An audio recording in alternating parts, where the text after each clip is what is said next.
So, welcome, Stasi. Can you tell us a little bit about your work with Genève and Novo Collective before we dig in? Because I think this is really fascinating and I want people to know about this. Absolutely. And thank you so much for inviting me to come talk about this topic because same with you, I am biased, but it is a very important topic and one that I have come to learn and grow and know and experience a lot with the patients and individuals I work with. And part of the experience I've had in working in the women's health space and recognizing where women were asking certain questions and craving more knowledge was how in part the Novo Collective was born. And so where I live in Oregon, it is a community that while there is healthcare available, I would not say it's a healthcare desert. When it comes to women's health and specifically menopause, there is a gap. And in collaboration with friends and other healthcare providers with this group. So there is a pelvic floor physical therapist, a physician associate gynecologist, and a an orthopedic or functional physical therapist. We came together more talking about, hey, we're all working with these patients in some way, shape, or form.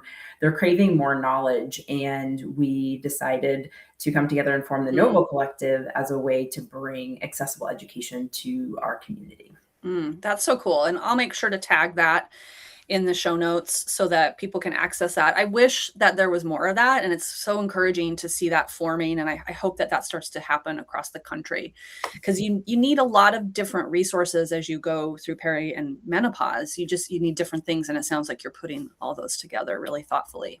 Yes, that is the goal. And I think the other piece of it is with the education naturally comes a bit of community and social connection. Important during this time. Yeah, absolutely. Speaking of that, that is partly why I first came to you and found Genève. This was a number of years ago when I was in perimenopause. And one of the toughest symptoms that I dealt with was like just chronic gut issues. I was having a lot of bloating. I would eat and just feel terrible. And so I came to Genève for that, among other symptom relief. And I started working with you. It's been over 5 years, probably more than that. And you've just really fundamentally changed how I view my relationship with food.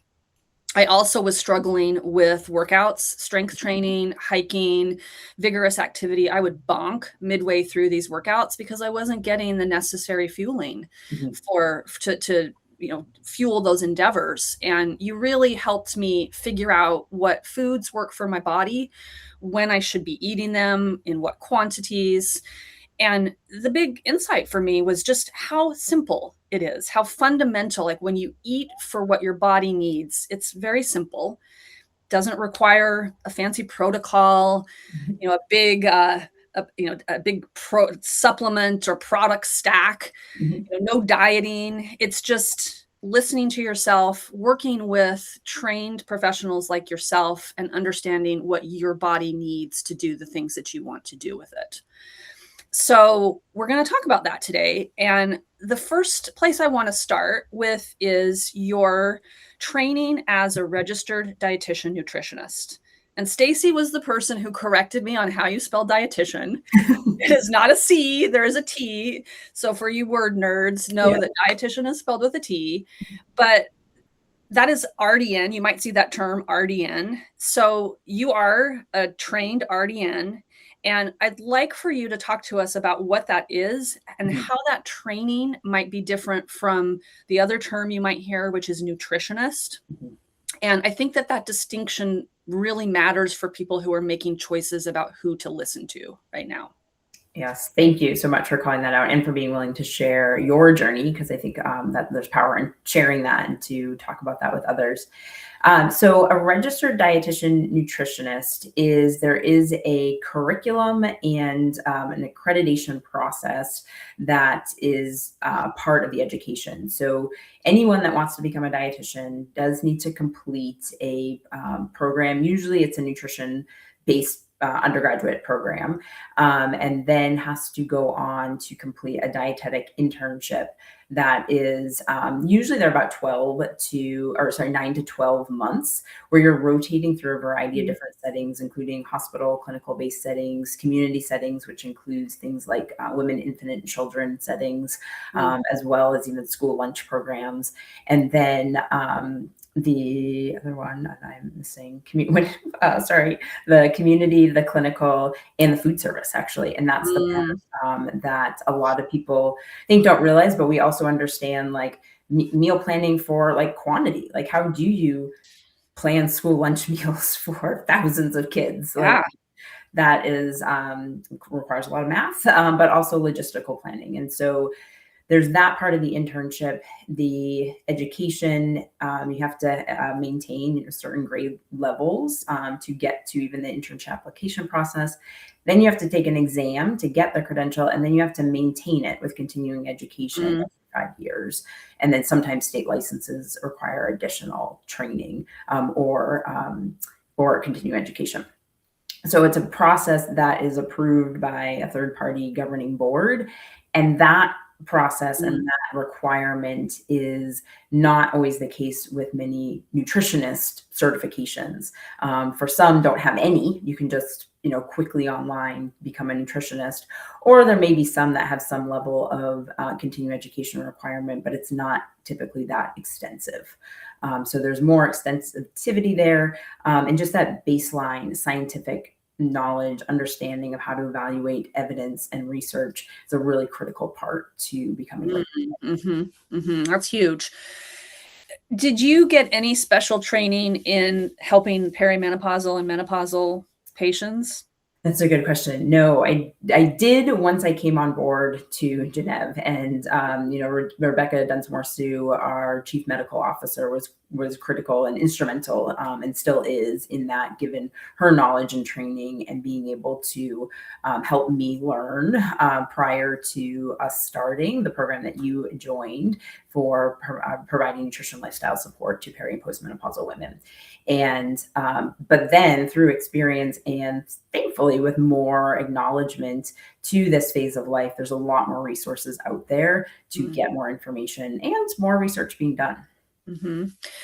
Yeah, I would also just like to point out, you've been working now with peri and menopausal patients for probably at least 6-7 years, right? So you're getting firsthand feedback from what they're experiencing, and you're probably seeing a lot of trends. I know you are, and when we were working together, that would find its way into the content that we developed and the webinars that we hosted. So I think that if you are a midlife woman and you are looking to make those changes, finding somebody who has some expertise and has worked with midlife women, I think that could be really helpful.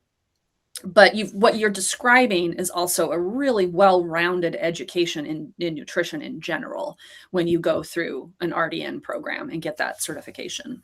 Yes. And I think that what also helped to allow me to then be well positioned to learn about the peri to postmenopausal transition is the strong physiology background. So it wasn't like my first time ever hearing about changing hormones. Like, I understood that from the perspective of physiology and what happens to a lot of everyone, and how our bodies respond. So I think the learning curve was less when you have that foundation to draw from, and then be able to apply it to patients or clients that you're working with. Yeah. So if you're just a nutritionist, you wouldn't have that physiology training. Not necessarily, unless they did have some other, you can get physiology training. You can take anatomy and physiology without having to be a dietitian. So there's other course programs at universities that can do that. But I think with any scenario, if someone's looking to work to get support around nutrition and lifestyle, and they see a registered dietitian, know that there is a certain rigor and qualifications and continuing education required. If you're working with a nutritionist, and if that's your only option, dig really deep to find out what is their experience, what is their training, and ask them around that. And with both situations, it's not inappropriate at all to ask what their experience is working with peri and postmenopausal patients. Not every dietitian does have that experience. There's more of us, thankfully, now, but I think that's a fair question with any clinician you're Mhm. working with around this journey. Yeah, that's great advice. Okay, so with that foundational understanding of the discipline of what you're doing, what does the science, that nutrition science, say about what the midlife body needs more of or less of?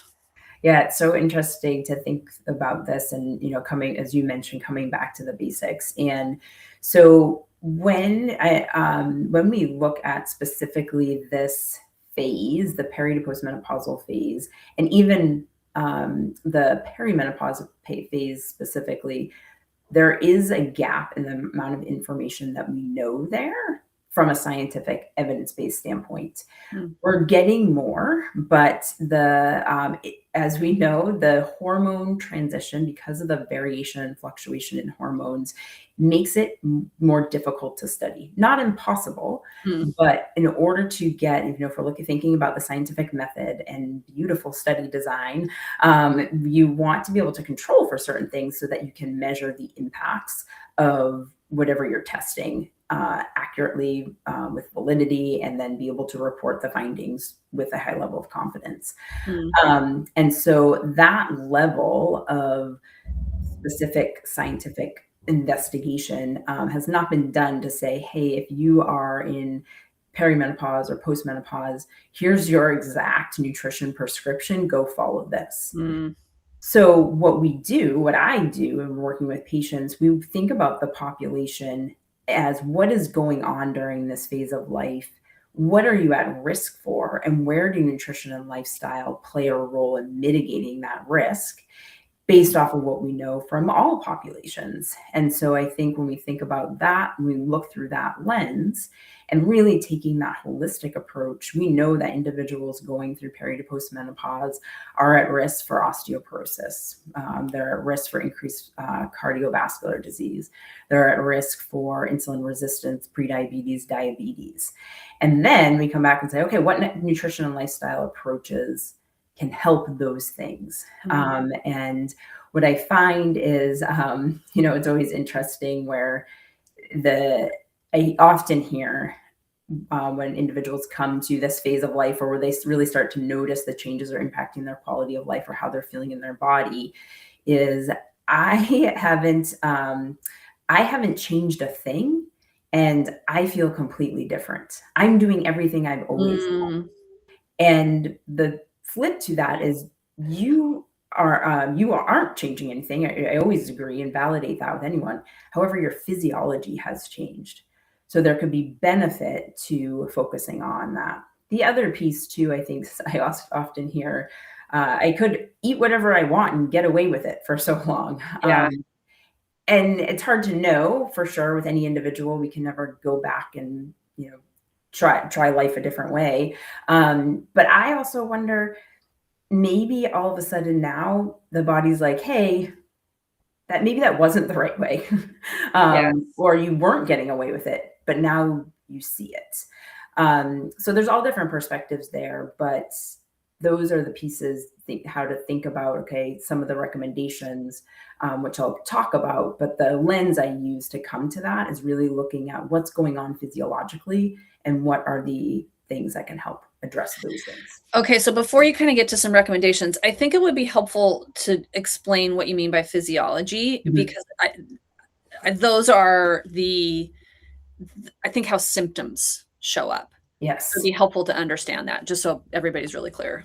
That is a great point. So to back up, during the peri to postmenopausal transition, hormones are changing, and they're decreasing. Primarily, your estrogen and progesterone are the ones that are changing faster and changing in a greater amount.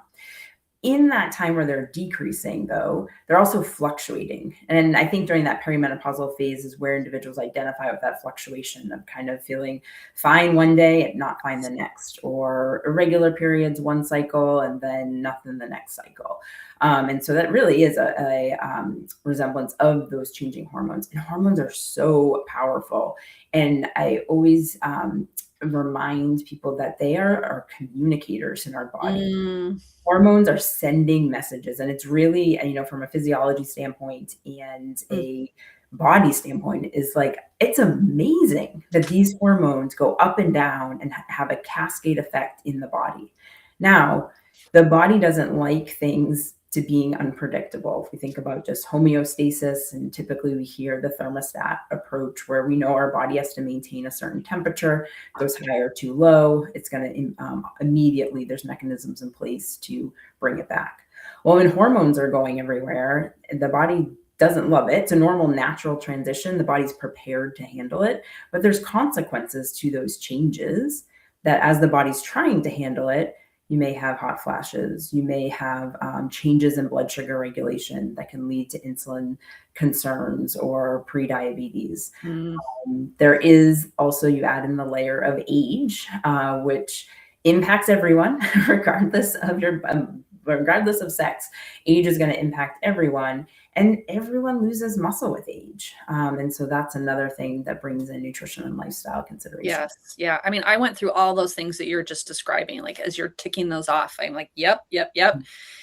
Thank you for that. I think that is really helpful. And that's one of the best descriptions that I've heard. And in all the years that I've talked with you, I have not heard you say hormones as communicators. Maybe you have, and maybe it's brain fog. Very real possibility, but that is so brilliant. Like just to think about what your body is communicating through hormones. So thank you for that. Yeah. Now back to what should we be doing?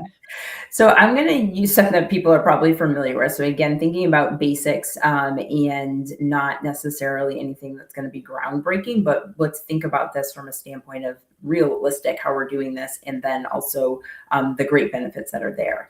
And so let's start with fiber, because I would actually say that's probably my favorite. And the reason being is because fiber is a window into all the plant foods that are out there, and the wonderful things that plants provide in addition to fiber. And we don't always hear as much about that because we don't look at a food label and see all of the plant chemicals, the phytochemicals, the antioxidants that are in them, so that we don't get that as much, but that's definitely playing a role. And fiber from food, any food, is going to have, there's going to be this synergistic effect that a supplement can never provide.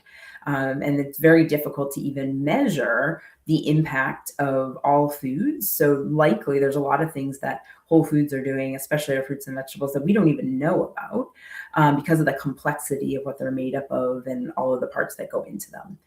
But when we're thinking about the fiber, this is going to hit on fiber specifically can support the optimizing lipid values, so cholesterol levels, especially the LDL cholesterol. And we do see an uptick if we look at research across women through the menopause transition, this uptick in the LDL profile, which may have a connection to that decrease in estrogen. We also know that estrogen has a role in the pliability of vessels.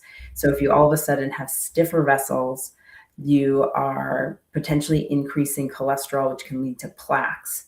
Then that's part of that increased risk for cardiovascular disease. So fiber can help to come in and reduce that cholesterol with excretion. So it binds the LDL cholesterol, helps with excretion through the body. So there's less of that in there. So again, we're thinking about what's a strategy. There's going to be increased risk for cardiovascular disease. What's a strategy to do that? That fiber can be a strategy around that. So fiber maxing could be a good thing. There is. I think we have to, some of the conversation, and it's not, I want to always, many of the individuals, and you may have been in this boat too, right? You aren't feeling great. You hear something could help you, and you're like, cool, I'll do that, and I'll do it more because then it will help me more. Yes. That's a normal way of thinking. I think that's human nature, especially if we're driven people and we want to get results. We have to find the balance. So I think with fiber, I always recommend examining what you're currently taking in. And I think that can be eye-opening for people to even like, oh, where is my fiber even coming from? To start with, and then increasing from there. So some patients like numbers. Numbers is helpful for people. 25 to 30 grams of fiber per day can be a good thing to work towards. But if you look at your current fiber intake and you're like, "Oh, I'm probably averaging like 15 grams per day," start by going to 20. See Mhm. how that feels. Make sure you're increasing water. Is it realistic for you to do? Because you're actually going to get a greater benefit from doing 20 grams per day for the rest of your life, let's say, versus doing 25 grams for 3 months and then goes out the window because it's too hard to maintain. Mhm. Yes. We wanna take everything to the max these Yes, days. exactly. And the other part too is too much fiber. You talked about having these digestive Yeah, symptoms as part of what brought you in here. That can exacerbate those. yeah. There's a lot of patients I work with that come in with GI symptoms, and that's an area of definite exploration. There's absolutely changes happening to the GI system during this phase. What exactly is causing them? Is estrogen probably related? Is that the only thing? It's hard to tell, but we can still look at, okay, how do we make sure the fiber is optimal and not too much or too little? And Mhm. sometimes that too much can lead to constipation. It can lead to just disruptions in that microbiome that can have other effects as well. Yeah, yeah, and that's not just for midlife women. My daughter I have a 23-year-old daughter who realized she wasn't getting enough fiber, Mhm, and she heard it on the internet and got curious about that, worked with a nutrition or actually a dietitian, an RDN, mhm. and was able to dial that in. Yeah. So it's important at any age, and I hope Mhm. the younger generations will pay attention to that sooner because I didn't talk about fiber in my 20s. Yeah, right, exactly. Or if you talked about it, it was like this old, like, oh, my grandparents had prune juice. Like, oh, it's like Prune something. juice or Yeah. the, like, whole grain bread. Yes, exactly. That's it. Yeah. And I think that's the other piece on some of these things too, that I love if this does get to individuals at a younger age, is that starting these habits, if you've never done them before, can also feel really overwhelming and hard. So if you Right, start these things earlier, there's no harm in increasing your fiber at 23. Like, right. again, as long as you're not going way over and causing discomfort. But those things to set those foundation, and who knows, maybe that foundation does mitigate things later on. I hope so. Yeah. Yeah, I feel like just increased awareness about good nutritional habits is going Mhm. to benefit the younger generations. Yep. The other, I will also mention too, the other thing I like about the fiber is that it can help with satiety, so Mhm. that you're feeling more satiated. Often I do hear people talking about, I just feel hungry all the time. If you feel hungry Mhm. all the time, you're more likely to eat things that might not be supportive of your health all the Mm. time. And it can help with blood sugar regulation. So coming back to mitigating the impacts of insulin resistance or risk for type 2 diabetes. Yeah, that's huge, huge. Okay, so fiber. Fiber's big. Fiber's Mhm. number 1. Yes. We don't Um, we don't have to make it number 1, but, I love that you said fiber first and yes. not the P word. The protein. The protein is interesting. Coming from the other part of my background, just because of the work that I wanted to do and being exercise physiologist, I started when I started working clinically, I worked in sports nutrition. And the Mhm, sports nutrition arena has always been relatively protein focused for a variety of reasons in terms of emphasis on muscle rebuilding and repair. So all of a sudden, this push to protein wasn't totally new to me. I mean, certainly we got more people thinking about it. Um, but it's another one that does, the need for more protein with aging has always been the case mm, because of that decrease in muscle mass that happens as a part of aging. And it's gotten more attention with women. I do think it's good to be aware of these things. I think, and making sure to incorporate protein regularly throughout the day. For some people, that's really helpful. The general recommendations, or everybody needs this much, or again, so much protein, there's also consequences to that mhm, for anyone that we need to be aware of. mhm. Well, I mean, did you put protein on your list of things to talk about or how anyway, yes. I'll let you answer the question. No, I think it deserves attention. It's getting more attention. It's interesting. The the new dietary reference intake, or the dietary guidelines for Americans, sorry, not the dietary reference intakes, but the dietary guidelines for Americans, the DGAs, actually called out a protein range, Mm. which has never been a part of the dietary guidelines for Americans because they've previously been more user friendly and didn't call out specific amounts or exactly gram ranges. And now we have a protein gram range, which is 1.2 to 1.6 grams per kilogram of body weight per day. That has been what research around athletic populations has supported. And that has been in the work that I've done previously, always been there, or more recently. But I think, so there's more attention to it. So I do think it deserves an understanding, and that it does play a role. It absolutely is important to a lot of the things. Bone health is important for protein's important for bone building as well as muscle.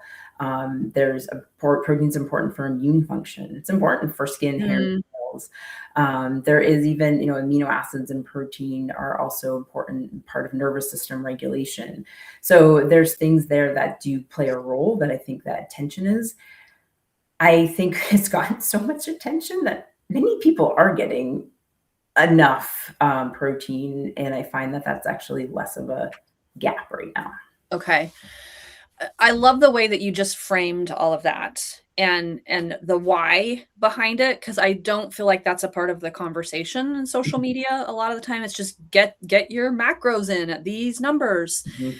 One thing I wish more people would do is take the time to actually understand what protein do you individually need to feel good.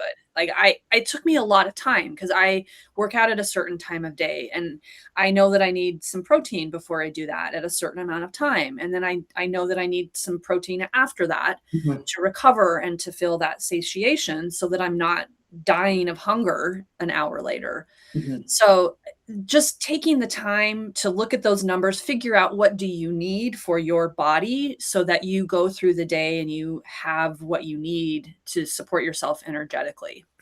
Yeah. And I think what you also put in there, that you experimented. And I Yes, I took a lot of experimentation. And then you listen to the feedback, and that comes back Yeah, to listening to your body. And sometimes during this phase of life, it's literally like getting to know your body in I a different way. 100%, like, I was in my late 40s, Mhm, early mhm, 50, and I mean, I grew up as a dancer, mhm, never thought about that stuff, and then when I started to bonk and just started to feel crummy, that's when working with an RDN as a partner, a collaborator in that was just huge for me, and that's what I would hope more women can have access to, 'cause it can really, significantly improve your quality of life. and I think, and all of these recommendations too, even the ones that are out there on the internet or social media, often there's like a kernel of truth with them, even the extreme ones. But unless you were in that particular research study they may be studying, there's also these are usually averages. And when you look at research studies, often there's always outliers. So you're Yeah. like, oh, okay, there's going to be people that this doesn't work for, or they respond differently. And so you use those recommendations as a starting point, and then you fine tune to yourself. And then it's also what kind of protein works best for you. Mhm. Some people do prefer plant protein. Some people want animal. Some people want mixed. Some people have their, like, this is the thing that works for me before this workout. This type of workout, I need this. And that's really what's listening to your body. And that's kind of the Mm, art and the science that you hope people get to.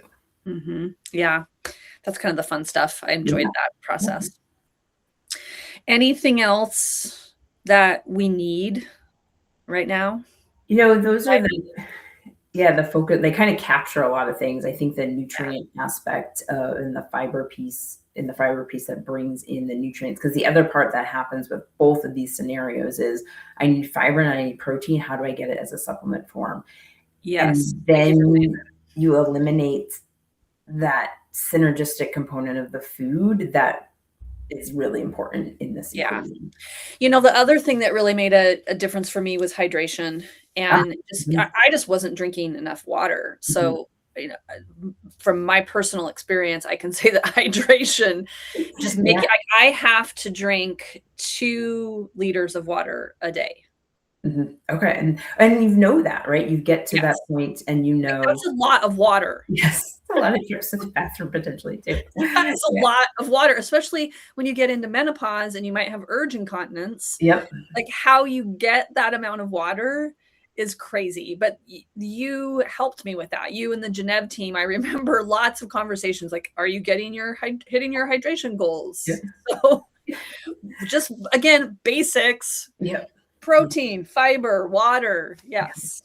And then with all of those, it's the consistency. And Yeah. sometimes too, I think all of us, it can be really easy if you don't have the accountability or it's not established routine or life happens, you can look back and be like, can you honestly say you got the protein and the water and the fiber the majority of last month if you're not feeling great? Or on the flip side, when times when you are feeling well and you think back like, hey, I actually was nailing those things and I noticed the difference in how I feel. But Mhm. the consistency and what you may have to find a compromise in what you can do consistently. So that's why I always recommend focus on the consistency over the perfection, Yes. because that tends to get people further along. Yeah, that was huge. Okay, so I do wanna say that I'm gonna have Stacy back on. We're gonna have at least 1 more, if not 2 more conversations. I do have kind of a juicy question Okay. that I'm hoping we can keep. I don't know, we might need to punt this to another, but the idea of, quote, "clean eating." So this is all over the place. And this is actually what started me down this path of wanting to better understand what is going on with midlife nutrition and where is this concept coming from? I'm Mhm. sure you're hearing about it from patients. How do you think about that? It is a fascinating, it could be a whole other segment when we talk about the morality related to Okay. food and Yeah. body, Yeah. 'cause there's some things in there that Yes. Yeah. however, I think, some of it, let's give it, if we think about benefit of the doubt and potential benefits here, we are absolutely learning, and I don't think this is a surprise to anyone, but as our food sources from a convenience standpoint have become more Mm, processed, now termed ultra processed, although I will call out there's no set standard definition for ultra processed foods, which does make it a little harder to study. mm, However, when there was a research study, I think it was back in the late winter, early spring, that really did looked it was a review that looked at a lot of different studies looking at ultra processed foods and like, yep, it's confirmed. Like this is a mm, big part of our chronic disease risk, with a lot of individuals, the high consumption of these foods. So that kind of got termed on like, or the term junk food, right? So then the mhm, counter to that is mhm. we got because we can't live in the middle around here. We got to go to the extreme. We got to clean it all up. And so now there's this idea, this counter of I'm going to clean up my eating. I'm going to strive for the perfection here. I'm going to have whole foods that are, I guess, are not dirty, but I would actually argue like if you want the really good like vegetables, they got to have a little dirt on them. But but Right. the extreme there. And so then it is evolved to people trying to essentially eliminate processed or junk food. But even that has gone to extremes of, oh, well, there's ingredients in foods that you kind of have to have them there. Mm, Or it's like a preservative so that it could sit on a shelf. You think of jam, right? Like right. you gotta have sugar in there to keep the bacteria level down. Like it's not junk food. Yes. Yeah, there's There's science there. yes, there's science. Okay. Okay, so I do think we should come back to this Okay. because we are gonna have a conversation, as you mentioned, about the morality around clean eating and some of these other buzzwords that are floating around that I think are really harmful, especially as you go through menopause and you gain weight. Like, our bodies expand, and it's personally for me, it's caused me to grapple a lot with what is normal and what is strong. And anyway, we'll come back to that in another conversation. I like to keep these kind of short so that people can get in and out of these pretty quickly. And we have Stasi coming back. So I do want to end with one question that I ask everybody. I actually have two that I ask everybody, but we're going to pick one tonight. I love these answers because it just shows who you are as a person, because I know you're a mom and a wife and you've got many interests. So think about what one thing, and that could be a book, a show, a person, a place, a practice, anything really, but one thing that has really made your life better this year. Gonna hijack this a little bit, but I I may let me see if I'm gonna hijack this two ways or just one way. But I am very grateful for this, and it's some days in my life I'm like, is life just random? And we're just all here experiencing a random scenario, but that's a whole other podcast. But I have been, and this year stand out a little bit more to me, just the number of individuals who I've been able to learn from. And related to this space, and especially thinking about what this space has been in women's health, and you're in this category as well. And particularly, I've been able to have women leaders and even male leaders that are older than me. And one thing I love about aging is every day you get more lived experience. And the Yes. only way you can do that is by going to bed and waking up again. And you have to eat people. Like there's no other way. And so I've been fortunate to work with or be exposed in my life that just for whatever reason, people that are sometimes decades older than me, that you can learn from their lived experience or the way they tell stories or like the different perspectives, or sometimes even learning like things they do that you're like, I wouldn't do that. And this is why. And the value of that, you can't get it anywhere else. I don't know how you get it anywhere else. You can't take a class, can't pay for it. And so I've been very fortunate to have a lot of, and especially women, for me, that I've just been able to glean from and just learn. It's been a true gift. Oh, that is a lovely answer. It's so true. Getting older, that is one of the beautiful things. Yeah. Just being able to say, I know a few things. Yes. And like through genuine, authentic experiment. And sometimes like worst mistakes ever, but you can speak to it in a way that like you can't do that to other things you haven't experienced. Yeah. Lived experiences. Yeah. All right, Stasi. Well, thank you so much. To be continued. We're going to have another conversation in a few weeks and continue to just dig into nutrition and midlife women's health. Excellent. All right. Great. Thank you. Talk to you soon. Yeah.